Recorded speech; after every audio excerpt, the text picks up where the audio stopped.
Hello, friends. Welcome to my channel, Passion Education.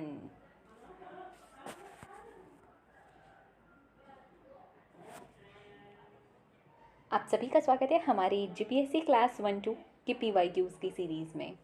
दोस्तों, आशा कर रही हूँ आप सभी बहुत ही अच्छे होंगे और आप सबकी पढ़ाई बहुत ही अच्छे से चल रही होगी। दोस्तों, आज हम इस सेशन की शुरुआत करेंगे एक शब्द के बारे में डिस्कस करके, और वो शब्द है अपॉर्चुनिटी। जी हाँ, अपॉर्चुनिटी, जिसका मतलब होता है मौका। अपॉर्चुनिटी इस शब्द को आपने काफ़ी बार सुना होगा, अपने आसपास बार बार सुना होगा, बट शायद अपनी लाइफ में इस वर्ड को उतना तवज्जो, इसके मतलब को उतना तवज्जो नहीं दिया होगा जितना मिलना चाहिए था। मोटिवेटेड रहना, हार्ड वर्क करना, हर चीज़ें हमारे दिमाग में हमेशा चलती रहती है, बट आपको पता है इन सभी के साथ हम डीमोटिवेटेड भी कई बार हो जाते हैं, हार मान जाते हैं, दुखी हो जाते हैं, एक भी फेलियर आती है, चैलेंजेस जो हमें फेस करने पड़ते हैं हम उससे दुखी हो जाते हैं, एंड शायद हम बहुत डिसहार्टेंड फील करते हैं। आप अगर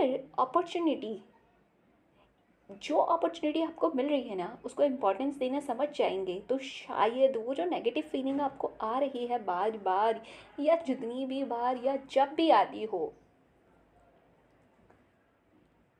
वो बहुत ज़्यादा कम हो जाएगी। किस तरीके से, थोड़ा समझते हैं इसे।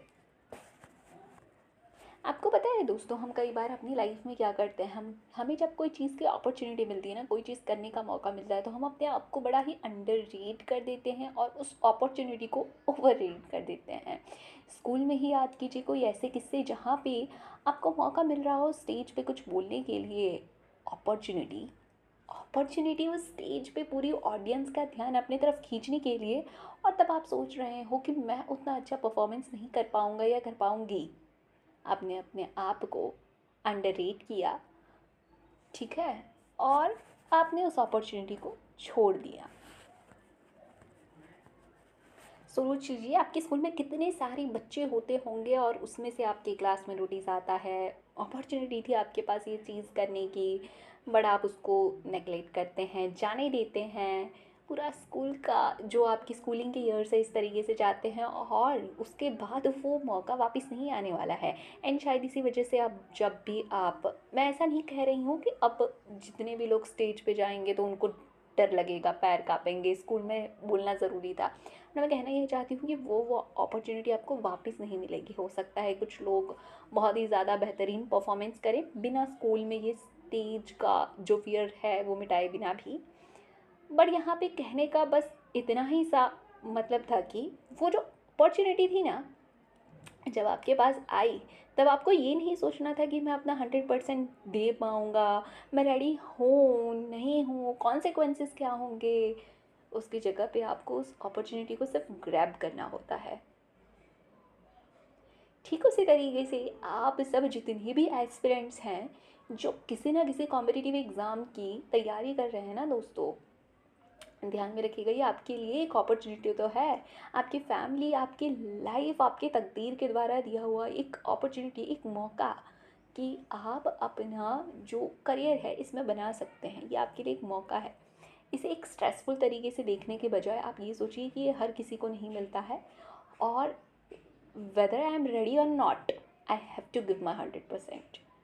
ठीक है, तो सोच लीजिए कि अगर एक बार ये चीज़ें चली गई ना, जैसे वो मैंने एग्जाम्पल दिया आपको स्कूल का, तो वो स्कूल का जो टाइम था वो चला गया, तो मतलब अब वापस आकर के वो स्टेज वाला एक्सपीरियंस, वो उन सारे छोटे बच्चों के ऑडियंस के बीच में वो तालियां, वो चीज़ नहीं मिलेगी तो हम नहीं मिलेगी, है ना। वो बात अलग है कि आप फिर कुछ बन करके वहाँ पे चीफ गेस्ट के तौर पे पहुँचते हैं, वो एक अलग अपॉर्चुनिटी होगी।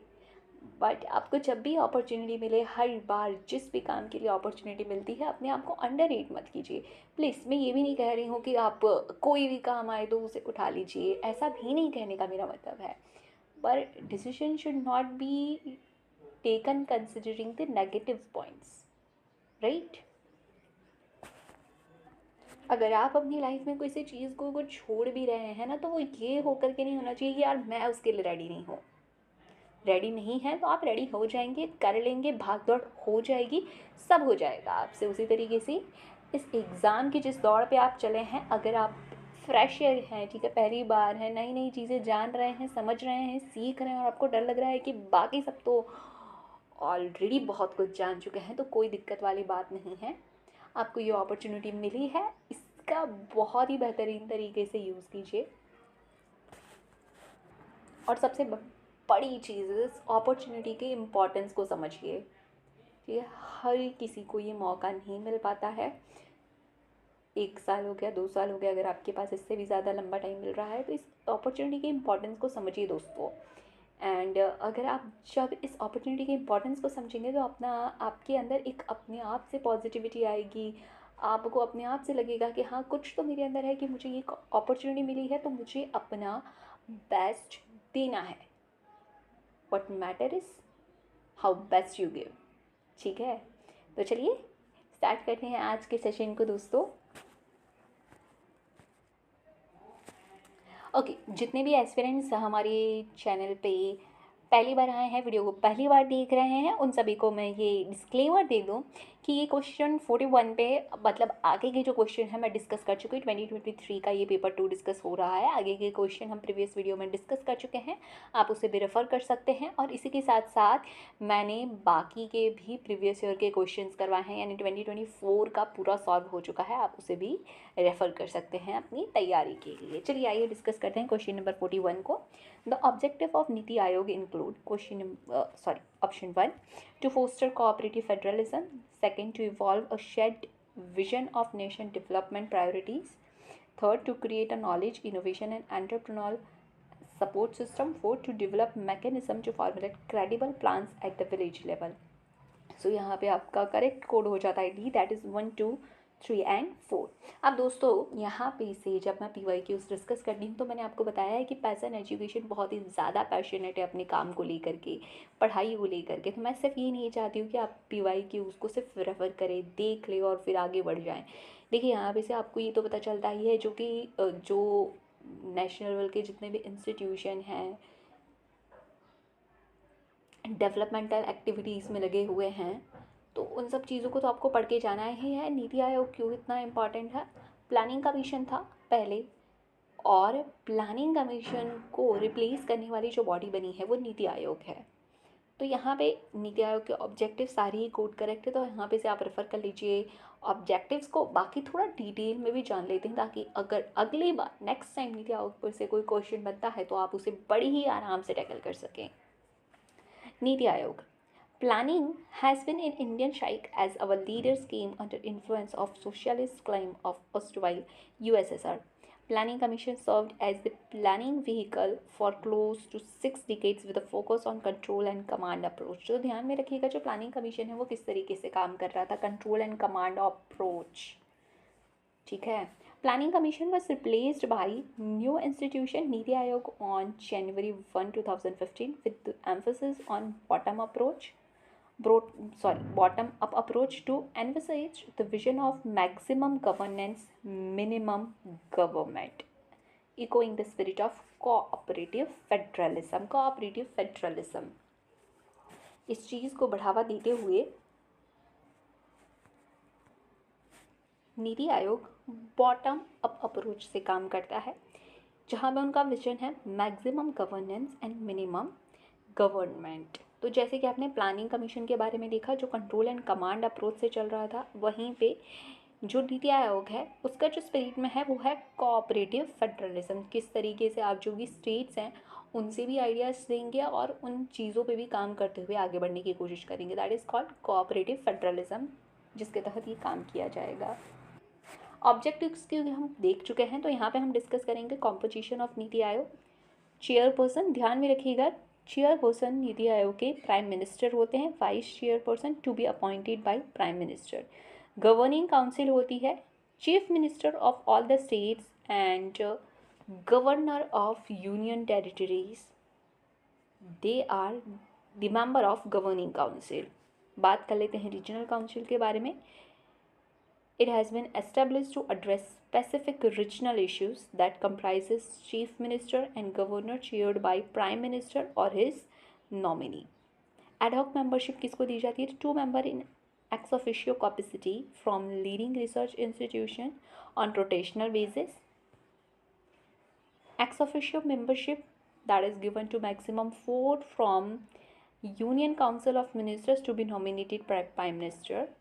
चीफ एग्जीक्यूटिव ऑफिसर के बारे में बात कर लेते हैं. He is appointed by prime minister for a fix tenure in rank of secretary to government of India. Special invitee कौन होते हैं? Expert specialist with domain knowledge nominated by prime minister. ध्यान में रखिएगा दोस्तों, नीति आयोग जो है कोऑपरेटिव फेडरलिज्म के तहत पे काम करता है, जहाँ पे सेंटर और स्टेट दोनों के ही आइडियाज़ को क्या किया जाएगा कि एक कॉमन अप्रोच देने की कोशिश की जाएगी. जहाँ नीति आयोग के हब्स के बारे में बात कर लेते हैं. So team India hub, it act as an interface between state and centre. Secondly, knowledge and innovation hub builds the think tank acumen of NITI Aayog. Niti Aayog plan to come out with 3 documents, that is 3-year action agenda, 7-year medium term strategy paper and 15-year vision document. ध्यान में रखिएगा, ये 3 year का action agenda होता है, 7 year का medium term और 15 year का vision document. Question number 42. Select the correct option regarding the following assertion. A, that is under Prime Minister formalization of micro food processing enterprise, one district, one product, status for 137 unique products in India has been approved by Ministry of Food Processing Industry. Assertion B, Operation Green Scheme in India promotes farmer producer organization, agriculture logistic and processing facilities for tomato, onion and potato. यहाँ पे जो आपका correct code हो जाता है वो है A, that is both A and B are individually true. दोस्तों आइए अब हम इन स्कीम्स के बारे में थोड़ा डिस्कस कर लेते हैं, ताकि आपको थोड़ा एक क्लैरिटी मिल जाए कि ये स्कीम्स किन चीज़ों के रिलेटेड, क्या ऑब्जेक्टिव है यहाँ. सो फर्स्टली, प्रधानमंत्री formalisation of micro food processing enterprises scheme. The scheme is an initiative under आत्मनिर्भर भारत अभियान. तो ये जो प्रधानमंत्री formalisation of micro food processing enterprise scheme है, वो आत्मनिर्भर भारत अभियान के तहत का एक इनिशिएटिव है. और ध्यान में रखिएगा, ये सेंट्रल स्पॉन्सर्ड स्कीम है जिसको इम्प्लीमेंट किया जा रहा है मिनिस्ट्री ऑफ फूड प्रोसेसिंग के द्वारा. It provides financial, technical and business support for setting up और upgradation of micro food processing enterprise in the country. So यानी फाइनेंशियल, टेक्निकल और बिजनेस किस तरीके के सपोर्ट दिए जाएंगे? फाइनेंशियल, टेक्निकल और business support micro food processing enterprise setup करने के लिए या उनको अपग्रेड करने के लिए. It aim to enhance the competitiveness of existing individual micro enterprise in the unorganised segment of food processing industry. Secondly, it aims to promote formalization of the sector.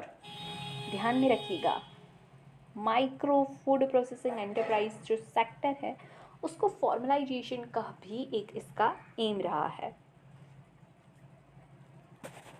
It has a special focus on farmer producer organization, that is FPO, and self-help group engaged in agri-food processing sector. Talking about another scheme, that is one district one product scheme. So initially the scheme was launched by UP government and later it was adopted by Government of India. It come under Department for Promotion of Industry and Internal Trade under the Ministry of Commerce and Industry. Students, do remember that this is a centrally sponsored scheme, a scheme where the expense for the scheme is shared between Government of India and the state. So here the contribution goes as 60 to 40. It means 60% of the expenditure will be contributed by Government of India and the rest, that is 40%, will be by state. It is operationally merged with the district as export hub initiative. It aims to foster balanced regional development across all the districts of the country. Its idea is to select brand and promote one product from each district of the country. So to remember the idea, the scheme, that is one district one product, it work on this idea, that is one product from each district has to be selected, district famous for that product, या वहाँ पे बहुत ज़्यादा जो regionally available हो जाए, है ना, वहाँ पे बहुत ज़्यादा प्रोडक्शन अच्छा हो रहा हो, या वहाँ पे अगर पूरी कंट्री में होता है पर वहाँ पे जो प्रोडक्शन होता है उसकी क्वालिटी एकदम अलग ही किस्म की है. So considering these points, we have to select that product, we have to give it brand, promote from each of the district. Coming toward another scheme, that is Operation Green. So in the Union Budget of 2018-19, Operation Green was announced on the line of Operation Flood. It is a central sector scheme. Do you remember, students, the other previous two schemes that we referred to, they were centrally sponsored scheme, while this Operation Green is a central sector scheme. It means the whole expenditure is borne by Government of India. The schemes comes under Pradhan Mantri Kisan Sampada Yojana. The nodal ministry is Ministry of Food Processing Industry.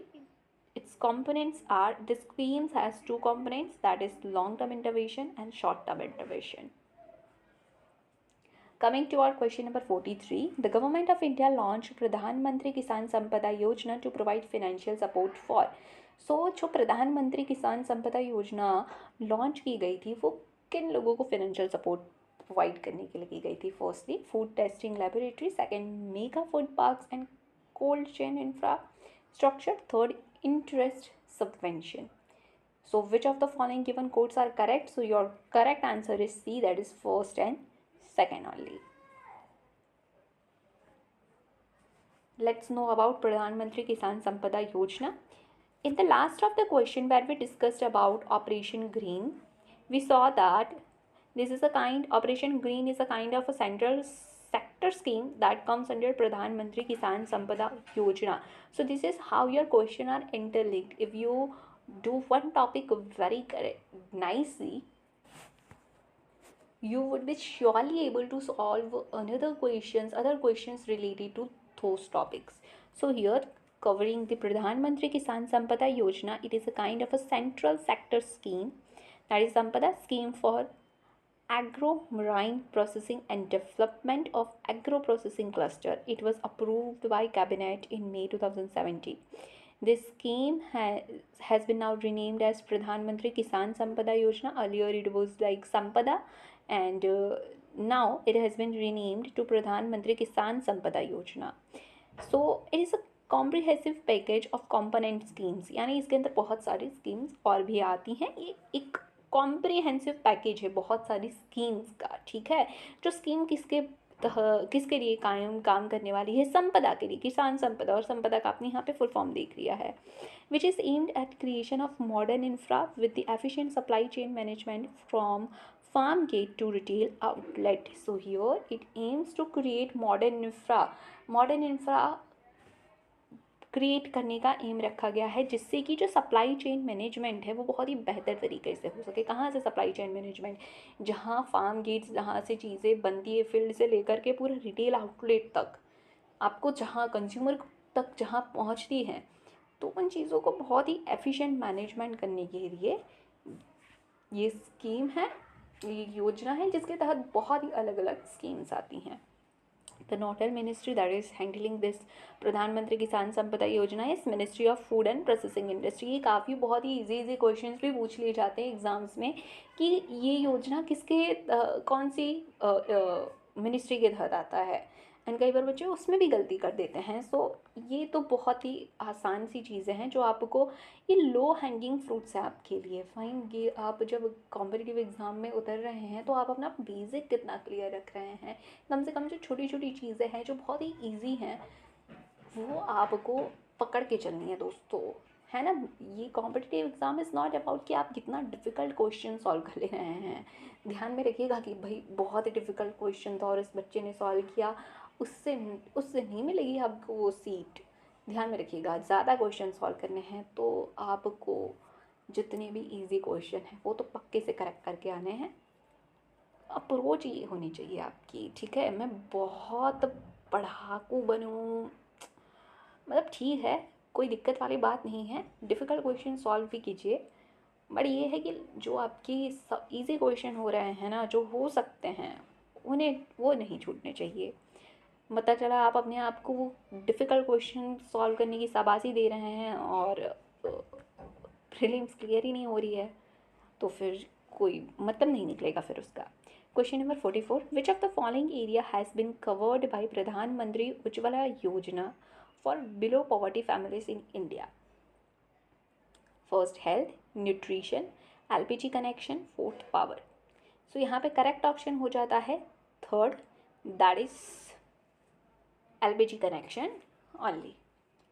चलिए आइए इसके बारे में भी जान लेते हैं दोस्तों। अभी मैंने बोल दिया है कि अगर उसका भी मतलब नहीं निकलता है तो ये मत कहिएगा कि मैडम आप तो सब चीज़ मतलब के लिए कह रही हैं, डिफ़िकल्ट क्वेश्चन सॉल्व हो गया तो वो छोटी बात थोड़ी है। ऑफ कोर्स दोस्तों छोटी बात नहीं है, बट ध्यान में रखना है आपका एम क्या है। आप जब कोई काम हाथ में ले रहे हैं तो आपको विज़न क्लियर होना चाहिए कि आप कॉम्पिटिटिव एग्ज़ाम में बैठे हैं, इसलिए नहीं क्योंकि आपको डिफ़िकल्ट क्वेश्चन सॉल्व करना है। वो तो बाहर बैठ के भी सॉल्व कर सकते हैं, जब पेपर आ जाएगा तो तब कर लीजिएगा फिर। बट आप वहाँ बैठे हैं क्योंकि आपको अपनी एक सीट पक्की करनी है, तो एम क्लियर होना चाहिए, ठीक है। तो उसके बाद आपका अप्रोच उस तरीके से निकलना चाहिए, आपका अप्रोच उस तरीके से जाना चाहिए कि भाई मेरा एम ये है, तो ये अप्रोच होगी तो मैं ज़्यादा आसानी से वहाँ तक पहुँच पाऊँगा। चलिए हम बात कर लेते हैं प्रधानमंत्री उज्ज्वला योजना के बारे में। So the prime minister, okay sorry, यहाँ पर मैं कुछ ज़्यादा ही ट्रांसलेशन में चली जा रही थी। The ministry of petroleum and natural gas introduce Pradhan Mantri Ujjwala Yojana as a flagship scheme with the objective of making clean cooking fuel such as LPG available to rural and deprived households which were otherwise using traditional cooking fuel such as firewood, coal, cow dung cakes, etc. तो यहाँ प्रधानमंत्री उज्ज्वला योजना का जो मकसद है वो LPG connection provide करना रूरल और डिप्राइव्ड हाउस होल्ड्स को, ठीक है। तो यहाँ पे इसलिए बहुत ही ज़्यादा क्लियर हो जाता है। अब देखिए कितना इजी क्वेश्चन था, आप खुद सोचिए दोस्तों कितना इजी क्वेश्चन था। अब इसे छोड़ के आना तो मतलब एकदम बेवकूफ़ी वाली बात होगी, तब तो आप कह ही नहीं सकते हैं ना। हाँ मैं मानती हूँ कि नहीं पढ़ा हो सकता है, बट ये स्कीम बहुत ही ज़्यादा चर्चे में रही है। तो आप करंट अफेयर, आप कॉम्पिटिटिव एग्जाम की तैयारी कर रहे हैं क्लास 1 to लेवल की, तो करंट अफेयर फॉलो ही कर रहे होंगे। और इतना तो आपको पता ही होगा कि प्रधानमंत्री उज्ज्वला योजना किन चीज़ से कनेक्टेड है। ऑब्वियसली एलपीजी कनेक्शन से कनेक्टेड है। चलिए आगे बढ़ते हैं। Question number 45, which of the following scheme is or are correct regarding Pradhan Mantri Mudra Yojana that was launched on April 8, 2015? First, Shishu, that covers loan up to 50,000, Kishore, that cover loans above 50,000 and up to 5 lakh, and third, Tarun, that cover loans above 5 lakh and up to 15 lakh. So here the correct code is A, that is first and second only. So यहाँ पे दोस्तों जान लेते हैं प्रधानमंत्री मुद्रा योजना के बारे में। So Mudra, that is Micro Units Development and Refinance Agency. It is a flagship scheme of Government of India that was launched in 2015. It aims to provide affordable collateral-free institutional credit through member lending institution. So यहाँ पे प्रधानमंत्री मुद्रा योजना के तहत मुद्राएं यानी क्या होते हैं, पैसे, ठीक है, पैसे प्रोवाइड करना है। जो हमारी जितनी भी एमएसएमई होती है ना, उनको माइक्रो यूनिट्स को प्रोवाइड करनी है पैसे। किस तरीके से? अफोर्डेबल। भाई बहुत ज़्यादा इंटरेस्ट रेट चार्ज कर लेंगे तो जिनकी उतनी कमाई नहीं होती वो चुकाएंगे कैसे? तो अफोर्डेबल होने चाहिए तो पहले। और दूसरी चीज़, उन लोग के पास कोलेट्रल देने के लिए यानी गिरवी रखने के लिए, गारंटी देखने के लिए कोई चीज़ें होती नहीं हैं, ठीक है। अब बैंक में आप जा रहे हैं, करोड़ों का लोन लेना है आपको, लाखों का लोन लेना है आपको, तो बैंक आपसे कहेगा कि कुछ कोलेट्रल रखिए, कुछ चीज़ें ज़मानत पे रखनी चाहिए, जिससे हम जो लोन दे रहे हैं वो कभी एनपीए ना बन जाए, यानी नॉन परफॉर्मिंग असेट ना हो जाए। हमने आपको जो लोन दिया अगर वो रिकवर नहीं कर पाए तो वो तो रहेगा, कुछ तो रहेगा हमारे पास। बट जो माइक्रो यूनिट्स हैं उनकी तो भाई उनके पास ऐसे कुछ बहुत ज़्यादा बड़े असेट ही नहीं है ना। तो इसलिए collateral free institutional credit provide करने की इस मुद्रा योजना के तहत एम रखा गया है। की फीचर्स देख लेते हैं। It is a kind of central sector scheme, हमने डिस्कस कर लिया है what is difference between central sector and central sponsor scheme. Funding provision के बारे में बात कर लेते हैं। Loans are extended through member lending institution such as scheduled commercial bank, RRB, NBFC and MFIs, microfinancing institutions. Refinancing managed by Mudra Limited, which refinance MLIs but does not lend directly to borrowers. तो जो मुद्रा limited है उनके द्वारा refinancing की जाती है, यानी वो जितने भी हमारे मेंबर लेंडिंग इंस्टीट्यूशन होते हैं जैसे कि scheduled commercial bank, RRB, NBFC, micro finance institution, उनको फंड प्रोवाइड करते हैं ताकि वो बोरोवर्स को प्रोवाइड कर सके, पर ये डायरेक्टली बोरोवर्स के कांटेक्ट में नहीं आते हैं. Credit guarantee is provided via Credit Guarantee Fund for Micro Units that was set up in 2015. So, what are the other benefits that a unit get under this Mudra Yojana? First thing, no processing fees are charged, no collateral, easy access to credit and flexible repayment term. Mudra card is provided a debit card issued against the loan account to meet the working capital need. ध्यान में रखिएगा ये जो other benefits है ना, ये भी पूछ लिए जाते हैं. यूपीएससी के एग्ज़ाम में मुद्रा योजना के रिलेटेड क्वेश्चंस बने थे, स्टेटमेंट के फॉर्म में दिया गया था. सरकार जब बहुत ही ज़्यादा डिप्राइव्ड, जो अनऑर्गेनाइज्ड हैं हमारे, उनको आगे बढ़ाने के लिए कोई योजना लेकर के आती है, एक ऐसी योजना जो एक्चुअली में बहुत ही बड़ा चेंज लेकर के आ सकती है, उस योजना के बारे में आपको पक्के से पढ़ के जाना है. कम से कम 5 साल तक अगर आप उस तैयारी में लगे हुए हैं वो योजना लॉन्च के 5 साल तक में, तब पूरा पढ़ के जाना है detail wise. Let's discuss question number 46. Select the correct option regarding the following assertions. A, India has second largest road network in the world of about 63.72 lakh kilometer after USA. Assertion B, the extent of road construction per day in India increased from 28 km in 2019-20 to 36.5 km in 2020-21. So here the correct code is both A and B. They are individually true. And students, ये बहुत ही ज़्यादा factual था, so I'm not getting into depth of it. Question number 47. Select the correct option regarding the following assertion. A, the Bharatmala Pariyojana approved by Government of India in 2017 proposed development of about 26,000 km length of economic corridor. B, the Bharatmala Pariyojana is being funded from cess collected from petrol and diesel, toll, etc. So यहाँ पे जो correct code हो जाता है वो है A, that is both A and B are individually true. बात कर लेते हैं भारतमाला परियोजना स्कीम के बारे में. It was launch by government of India to bridge the gap in infrastructure development and improve the effectiveness of road traffic movement throughout the India.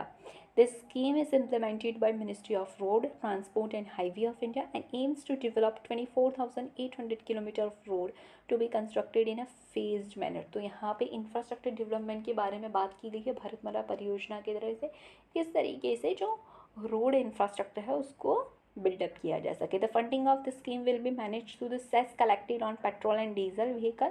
So cess जो tax होता है उसके ऊपर जो एक्स्ट्रा लगाया जाता है उसे कहा जाता है सेस. वो पेट्रोल और डीजल व्हीकल के ऊपर लगाया जाएगा. And also as the tax collected on toll booths along with the financial budget supported by the government. तो यहाँ से पैसे कलेक्ट किए जाएंगे और इस भारतमाला परियोजना को कंप्लीट किया जाएगा. दोस्तों, आज पहुँचे हम क्वेश्चन नंबर 48 पे. अब क्वेश्चन नंबर 48 डिस्कस करें उसके पहले मैं आप सभी से जानना चाहती हूँ, हाल ही में 28 अप्रैल 2025 दैट इज़ ऑन संडे को जीपीएससी के द्वारा क्लास 1-2 की एग्ज़ाम कंडक्ट कराई गई थी. जितने भी व्यूअर्स हमारे, जितने भी हमारे सब्सक्राइबर जिन्होंने भी एग्ज़ाम दी, प्लीज़ मुझे ज़रूर से बताइएगा कमेंट करके कि आपकी एग्ज़ाम कैसी रही. क्या ये जो चैनल है उसके थ्रू आपको कुछ भी हेल्प हो पाया है, आपको लगा है कि हाँ ठीक है हम कुछ भी क्वेश्चन सॉल्व कर पाए हैं.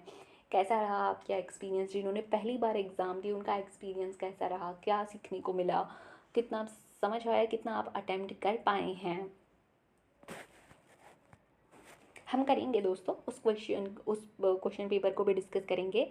यहाँ पे आप देखेंगे कि जीपीएससी के द्वारा बहुत ही शॉर्ट टर्म में, मतलब जब ऐसे तो कैलेंडर आउट हो चुका था कि 2024 में एग्ज़ाम आएगी, बट कुछ चीज़ों की वजह से जो आगे की एग्ज़ाम सही से नहीं हुई थी मे बी, या उन चीज़ों की वजह से ये एग्ज़ाम भी डिले हुई थी. और इसका नोटिफिकेशन मार्च में आता है और विद इन 1 मंथ यानी कि अप्रैल के अंदर ही एग्ज़ाम कंडक्ट करा ली जाती है। अब जो लोग नोटिफिकेशन का वेट करते हैं, सोचते हैं नोटिफिकेशन आएगी, फॉर्म भरे जाएंगे, फिर टाइम होगा, फिर पढ़ेंगे, तो ये उनके लिए एक सबक था अच्छा खासा। क्योंकि ऐसी एग्ज़ाम्स के लिए आपको प्रिपेयर्ड ही होना होता है। तो पेपर पैटर्न भी चेंज था, 2 पेपर होते थे, उसकी जगह पे एक ही पेपर था, तो हम उसे भी डिस्कस करेंगे। ये पेपर एक बार कंप्लीट हो जाए तो उसके बाद ऐसे बीच में ले लेंगे तो फिर आप सब कंफ्यूज हो जाएंगे। तो एक बार 23 का पेपर कंप्लीट करने के बाद हम 2025 के पूरे पेपर को, पूरे क्वेश्चन को डिस्कस करेंगे बहुत ही तसल्ली से, अच्छे तरीके से। तब तक आप सभी कमेंट करके बताइएगा कि कैसा रहा आपका पेपर, जिन्होंने पहली बार दिया है कैसा रहा आपका एक्सपीरियंस, क्या लगता है आपको और कितनी ज़्यादा तैयारी की ज़रूरत होगी, हो जाएगा, मेंस की तैयारी में लग चुके हैं आप सभी, शेयर कीजिएगा दोस्तों। चलिए ठीक है, आगे बढ़ते हैं क्वेश्चन नंबर 48 की तरफ। An empowered 6-member monetary policy committee was constituted by central government on 5 October 2020. The quorum for the meeting of the MPC is, so 2 member, 3 member, 4 member या 5 member। यहाँ पे करेक्ट ऑप्शन हो जाता है B, that is जो आपका code है वो थर्ड कोड यानी कि 4 मेंबर। तो ध्यान में रखिएगा, जो मॉनेटरी पॉलिसी कमेटी होती है उसके लिए 4 मेंबर कोरम होते हैं। कोरम किसे कहा जाता है, यानी इतने मेंबर तो प्रेजेंट होने ही चाहिए, वरना मीटिंग आगे करी ही नहीं जाएगी। तो 4 मेंबर तो प्रेजेंट होने ही चाहिए। चलिए आगे, मॉनेटरी पॉलिसी कमेटी जो इतना इम्पॉर्टेंट है ना, बहुत ही इंपॉर्टेंट टॉपिक है किसी भी एग्ज़ाम के पर्सपेक्टिव से। इकोनॉमिक सब्जेक्ट के अंदर मॉनेटरी पॉलिसी कमेटी जो है बहुत ही ज़्यादा इंपॉर्टेंट है, इसको समझते हैं। Monetary policy refers to the policy of central bank with regard to use of monetary instrument under its control to achieve the goals specified in the act. The primary objective of RBI's monetary policy is to maintain price stability while keeping in mind the objective of growth. Price stability is necessary precondition to sustainable growth. So यहाँ पे जो RBI, that is Central Bank of India, reserve bank है, तो उनका M क्या होता है monetary policy को लेकर के, प्राइस स्टेबिलिटी भी मेंटेन रखनी है और इकोनॉमिक ग्रोथ भी, ठीक है, यानी आपका ग्रोथ भी होना चाहिए पर प्राइस स्टेबिलिटी भी रखनी है। तो ये दोनों चीज़ को मेंटेन करने के लिए जो पॉलिसी बनाई जाती है उसी को कहा जाता है monetary policy. The amended RBI Act 1934 also provide for inflation target, that is 4% plus minus 2% to set by Government of India in consultation with Reserve Bank once in every 5 years। तो last time जब meetings वगैरह conduct की गई थी तब वहाँ पे ये टारगेट सेट किया गया था। इन्फ्लेशन टारगेट जब सेट किया गया था तो 4% का था, प्लस माइनस 2% तक, यानी जो सीलिंग रखी गई थी प्लस माइनस 2% तक की रखी गई थी। ठीक है, हर 5 साल पर इसको डिस्कस किया जाएगा, चेंजेस किए जा सकते हैं, बट 5 साल के बाद डिस्कस हो चुका है और अभी भी यही इसी चीज़ को कंटिन्यू किया जाएगा। 4 एंड सीलिंग रखी गई है प्लस माइनस 2% की। मॉनेटरी पॉलिसी कमेटी के बारे में बात कर लेते हैं।